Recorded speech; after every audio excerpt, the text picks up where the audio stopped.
Alright, so this is part 2, or episode 2, of basically how to get started playing Ultimate General Civil War. So, we are just done with that whole camp. I've reloaded the save. Nothing's really changed, I just didn't press start on the battle. But I'm going to do just distress call here before I do Bull Run. Mostly, the reason why you typically want to do these small missions, these side missions, before you fight the main battle is because they do give you extra men, provided that you get your casualties, or you can keep your casualties below 4,800. And so, obviously, if you're fighting a battle, then you're going to want your casualties to be light, and especially when it comes to that number that you just saw, if your victory will give you like 15,000 men, then you're going to want to shoot for, if you want to grow your army, you're going to want to shoot for less than that, like losing less than that amount of men. So right now I'm going to go into this battle, and as you can see, I had 7,000 roughly men to the enemy's 6,000. I don't get them all right away, but that's not the worst thing in the world. This mission is interesting because of these two supply forts. But basically what is happening is the rebels are going to come in from the north and from the east. And while they do give you like this idea of you're going to delay them, you really don't want to isolate units. You will get reinforcements from this way pretty quickly, actually. And those reinforcements are, I believe, going to be freebies. Actually, no, they're going to be your other divisions, or these guys here. So I'm going to get artillery and an extra brigade and a brigade of skirmishers here. So I've got Walton and Loomis that I can deploy whichever way. I'm going to send Walton up this way, and then I'm going to actually have Loomis probably stay around here. Everybody else is where they are, and I'm going to hit start battle. So with this battle, the first thing I'm going to do is I'm going to pull these skirmishers back up to the hill. I don't want them exposed because the enemy will spawn right away and they'll be able to shoot, and I just don't want them there. I know what I'm going to do. Typically with this one, I send Walton or like my two brigades here trying to clear the trees north. I can send these skirmishers up. I'd be worried that they're going to run into enemy resistance. This is where having a reconnaissance skill of 4 helps, because it would tell me immediately how many men I'm dealing with, and so you can already see that these guys would get outnumbered pretty quickly. And so here you get your first sort of taste of full-scale combat. Now I'm going to take the Richards here out of his fortification. While it does sort of help him, it's not the greatest because he can get shot at from a lot of places. I'm going to keep Woods here because he does hold pretty decently. And actually I'm going to move my skirmishers back out to here. Alright, so here you get basic combat. As I talked about in my first episode here, you want forests are friends, right?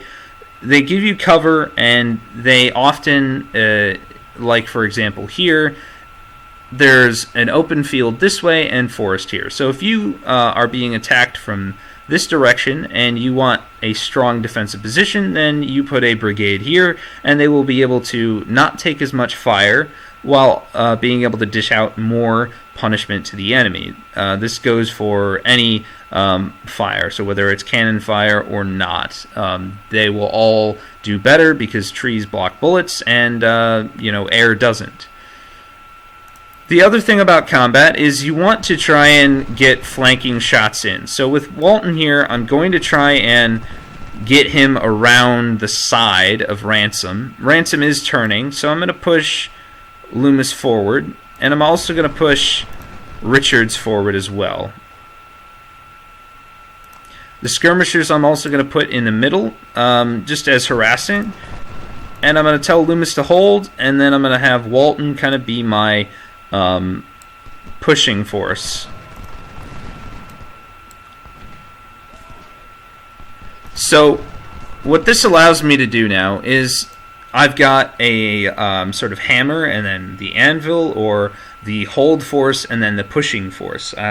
So Ransom here can only fire at one of my brigades, whereas I'm getting that crossfire in. This is basic military tactics. However, it really works in this game because morale plays a huge part. So getting shot in the side, not fun for any regiment. You're not, or any brigade or whatever. You're not getting the support. You're not able to fire back, and as scary as battle is during the Civil War, where it's firing straight on, at least you're able to stare at your opponent and fire back. Whereas if you're getting flanked, you're not able to do that and whatnot. So I've told Loomis to hold, which gives him a little bit of a morale boost, and I want Walton to basically advance and move forward. Now Walton can advance with impunity, and in fact I want to push Walton up to the forest edge and get him into more cover, and already you can see Ransom has run away. He will be back. With that many men, he will be back. And, with Ultimate General, this, it's sort of doing the Battle of Cannae on all of your engagements is really going to help. And for those who don't know Roman history, basically you're creating a surrounding crescent to create a bowl of fire. So I'm going to keep Walton there, and I know that the Confederates are going to push in. So what I'm going to do, because my objective here, by the way, is to hold both of these supply depots, that's my victory condition. What I'm going to do is I really want to hold on to this point. Now, cavalry itself isn't really that great, so you can see I did 40 kills there.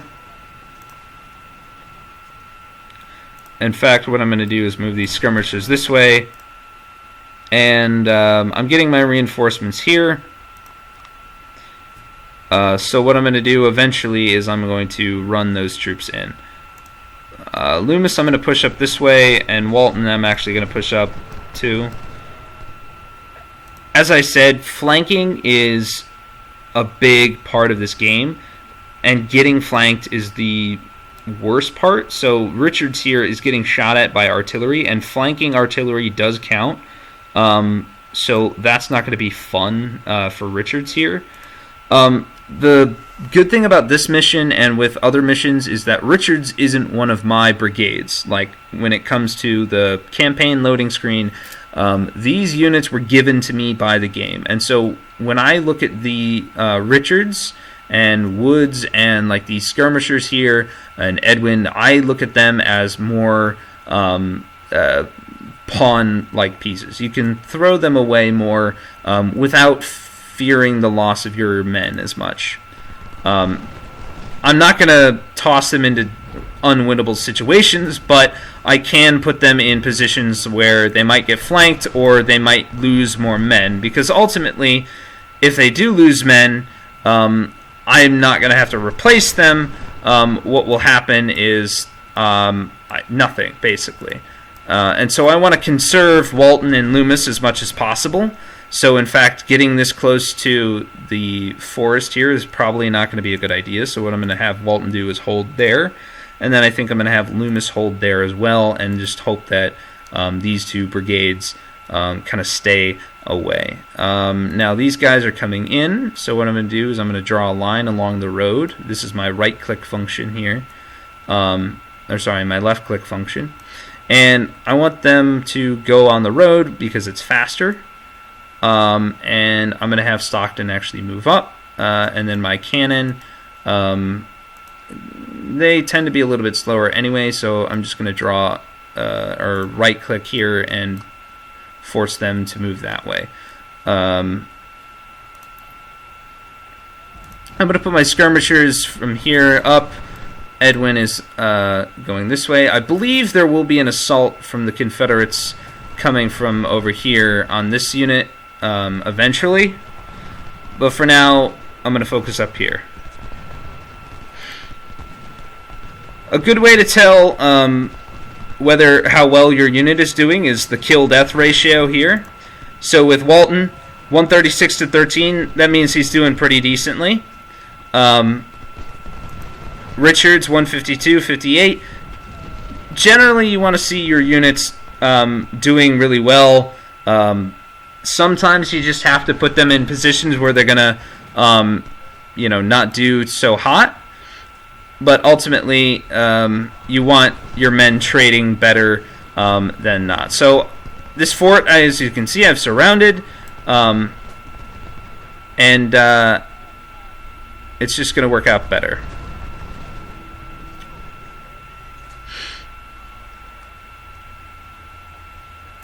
So I'm going to turn Richards a little bit. Again, flanking fire sucks here, and this gun looks like it's shooting Loomis, so that's better for Richards. But, do what you can. I'm going to send my skirmishers in to recapture this place, just to give me the objective. And I'm eventually going to get Stockton to move in up there. Meanwhile, these guns I want close, but again, not too close. A thing I forgot to mention in my last video, and I'm going to pause it here because we just have our first sort of customer coming from the right. A thing I forgot to mention about artillery in the last video is each piece of artillery has 25 men to crew it. If you lose, so this is 150 men for this cannon brigade. If you lose 25 men, you will lose a gun. And ultimately, losing guns is not fun because, again, they're not cheap. And also, you're losing firepower on the battlefield. And especially the way I design my armies, having less guns sometimes really sucks depending on the battle that you're fighting. The AI sometimes spams artillery a little bit more, but the AI also gets like unlimited money and men anyway, so it doesn't matter. Alright, so you can see Loomis is getting charged by Ransom here, but again, Richards is here to support, and also Walton is there to fire. And what I can do here in this situation is I can hit this fallback button. Fallback is very useful. Rather than hitting a sort of order and right-clicking or left-clicking to tell these guys to fall back or to move back, fallback allows your men to retreat but remain facing towards the enemy. And this basically means that you don't get a flanking penalty when you pull back. Okay, so now Bartow here has come in and is about to assume his assault with Evans. So what I am going to do is I'm going to keep these skirmishers here, and I'm going to move Ellis sideways, and I'm actually going to move my guns, or a set of guns, this way. And I want Woods to support Stockton, and then Edwin is going to come over here and support the flanks. Ellis is going to be in reserve.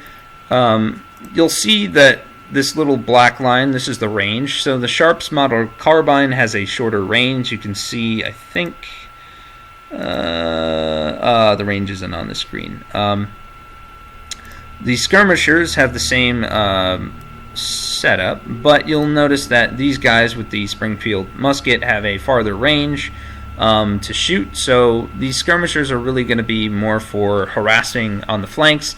Otherwise, they're going to have to get too close, and getting closer means they're going to be exposed to heavier fire.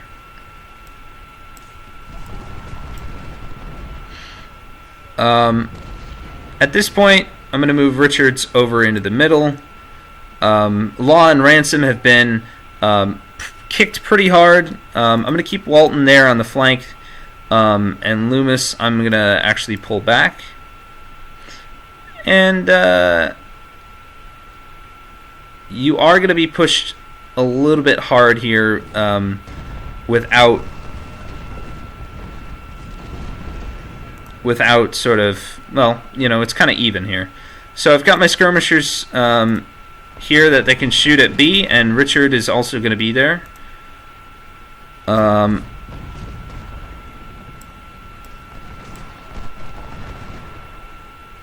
And I'm thinking about maybe moving Walton down this way, but he is in a strong position. So I'm just going to kind of keep him there.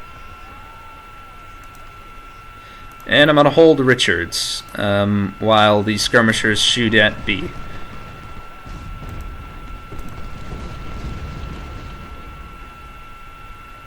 So Bartow and Evans aren't going to push, so I'm not going to push. Again, while Woods here isn't my guy, Stockton is. So I want to keep Stockton as with as many troops as possible. You can see I just got a little bit of flanking penalty from Loomis here, just because of this weird hill. But ultimately, this combat is going to help Loomis become sort of elite infantry, which is kind of where you're going to want. Well, you're going to want to start creating sort of elite infantry, and in fact, that is rather annoying that I'm going to pull these guys back. I'm not going to get too worried until Richards kind of runs away, but he is supported right now by 2 units. Grant is here. Loomis can fire in if he needs to.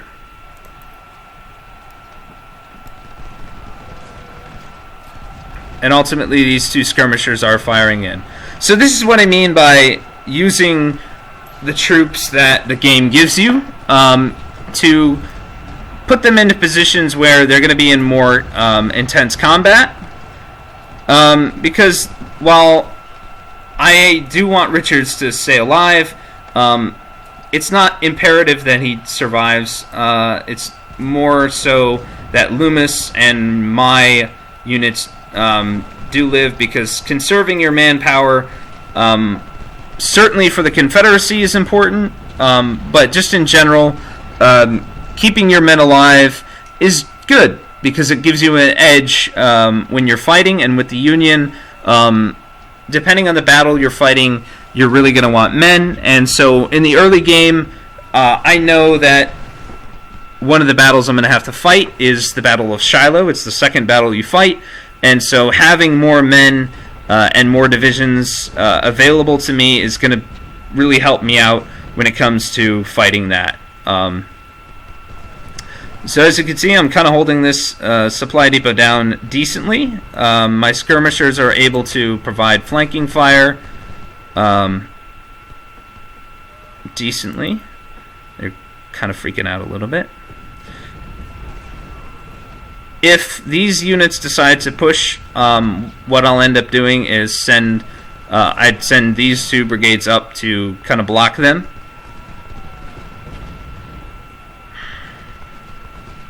So you can kind of see at this point, Ransom is not engaging as much, which is good for me. If he were to push more, he would lose men and possibly rout completely. Already, these units have taken a lot of casualties, so we can take a look at Richards. 580 is pretty darn good. You can improve ratios to the point where your guys are doing thousands of kills. Fredericksburg is a great example of that if you're the Confederacy.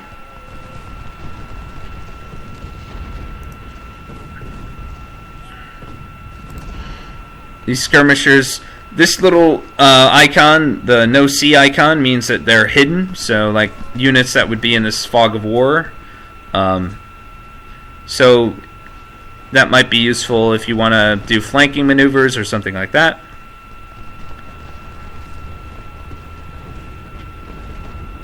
You can kind of see the morale here is not perfect for Richards because they are getting flanked probably by artillery this way. If not, the artillery from up here. But because I do have Hug here giving the Richards an experience boost or a morale boost, they're kind of hanging in there.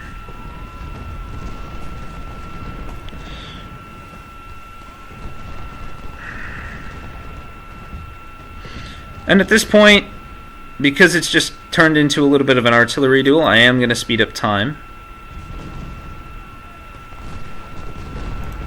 And at this point we see Richards is kind of running out of ammo.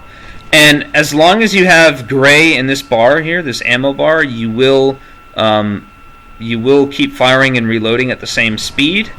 Once this runs out, however, your men will reload much slower because they have to go find ammo, presumably. So, for example, Walton over here. You can tell your men to stop firing if you want. I typically don't do that. I just typically take them out of combat. But I don't want to forget, especially if you get into large grand battles and all that, you really don't want to forget that a unit isn't shooting and them being in a critical place. What I can do is move my artillery closer. But even then, you can see artillery goes through their ammunition pretty darn quickly. Scales has done pretty well for himself. You can see he's in a good range to fire on infantry. So I could probably halt Woods right there. And these guys should be able to go pretty darn decently. Now, I hate when this happens, when Stockton is just taking artillery fire and not doing anything, like getting kills. However, these units this unit is pretty cheap. They're fresh out of, fresh off the boat or whatever you want to call it. So it's not the worst thing in the world. And as far as the overall mission, which is hold the supply depots, I'm happy with just holding positions here. 10 minutes left in the game. They may assault one more time.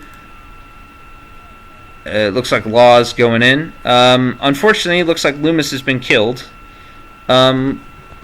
which you'll notice has effects on command and efficiency. These are pretty easy to understand. Command and efficiency, I think, just means in how well they follow orders, and also morale, I believe. I'm not certain.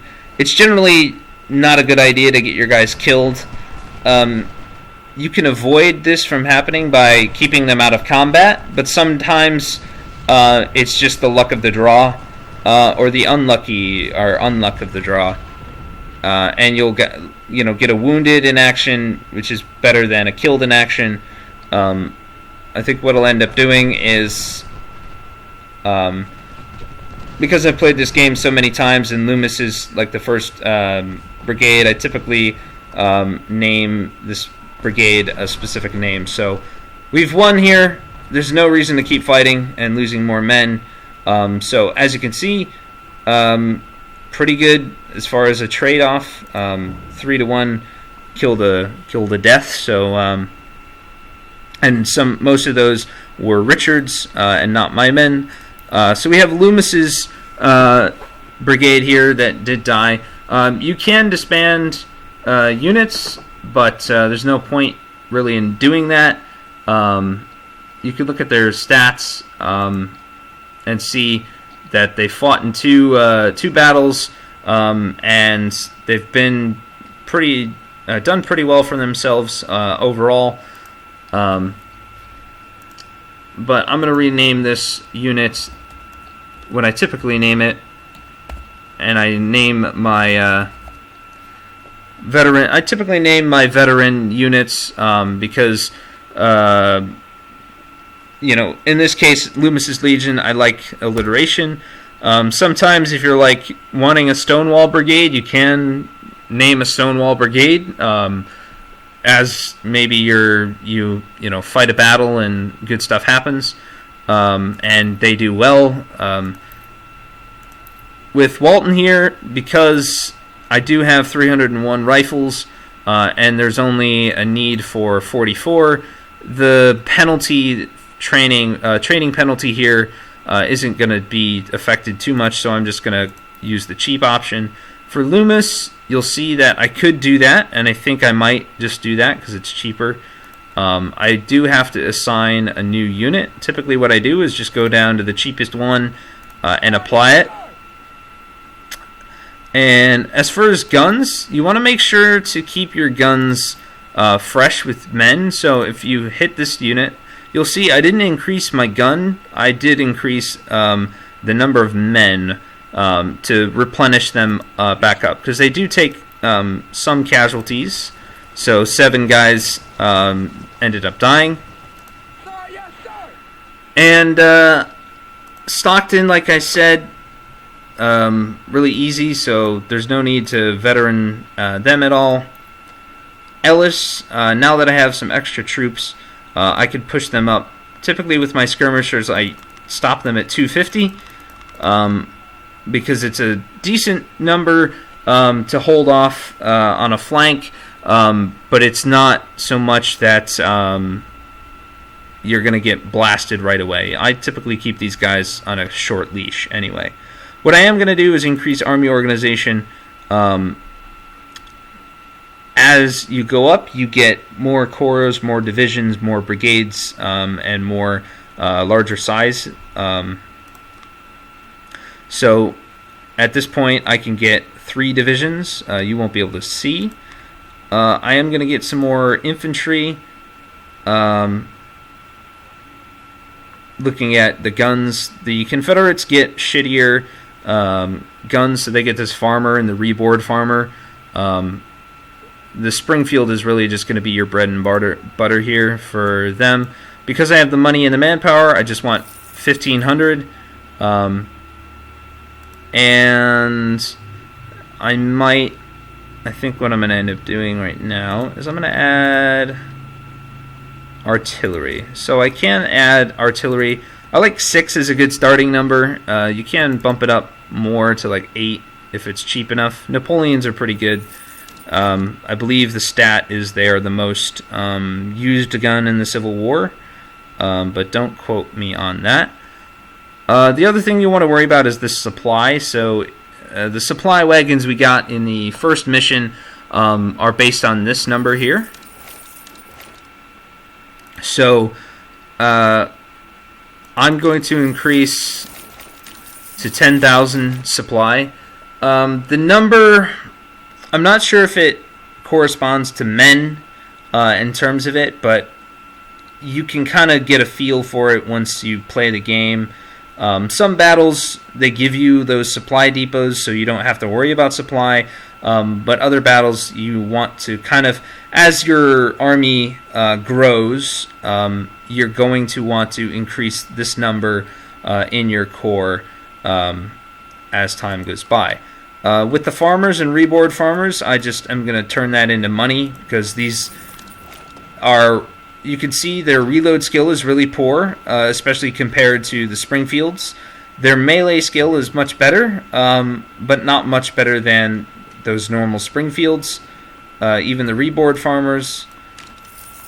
I could sell the 1855 version to get, that money, but I'm just going to hold on to it. And cavalry, Cook and Brother, I hate just because of the reload. I like my Sharps model for my cavalry much better. It's faster reload rate. What I am going to do is, since Woods has an extra 6-pounder, I'm going to add in, because I have the money, up to 10 guns, just to give me an extra edge. And add a couple extra guns here. I think adding 2 guns, if you can, to your brigades as you go on will really help you, just to keep you kind of in the arms race. And now we're at this point where you want to watch out for army organization, because the next level is I do get an extra division, which would give me 4 extra brigades. But right now, I cannot expand my army further. So if I were to be fighting like a major grand battle that needed a lot of men, as much as I wanted to do it, the only thing I could do is increase this guy or increase the amount of guns, and ultimately that's not going to be as much. Really what you want is more spots for infantry brigades. But for now, we go on to the Battle of First Bull Run, and I think I'm going to cut it off here to kind of explain. So, like I said, with the sort of supply depot defense mission, you get troops that are given to you by the hand of God or whatever the game. In this case, you get nearly 9,000 troops and 30 guns and all that stuff to your name. If you add in my men, you can see that it's going to be a pretty fair fight. I have 56 guns and 1,631 soldiers. But I am going to want to use those given soldiers as much as I can to my advantage by saving my troops and using the AI troops that I won't ever get back. But I'm going to leave that here. That has been episode 2 of kind of your intro of how to play this game. Episode 3 I'll do very shortly.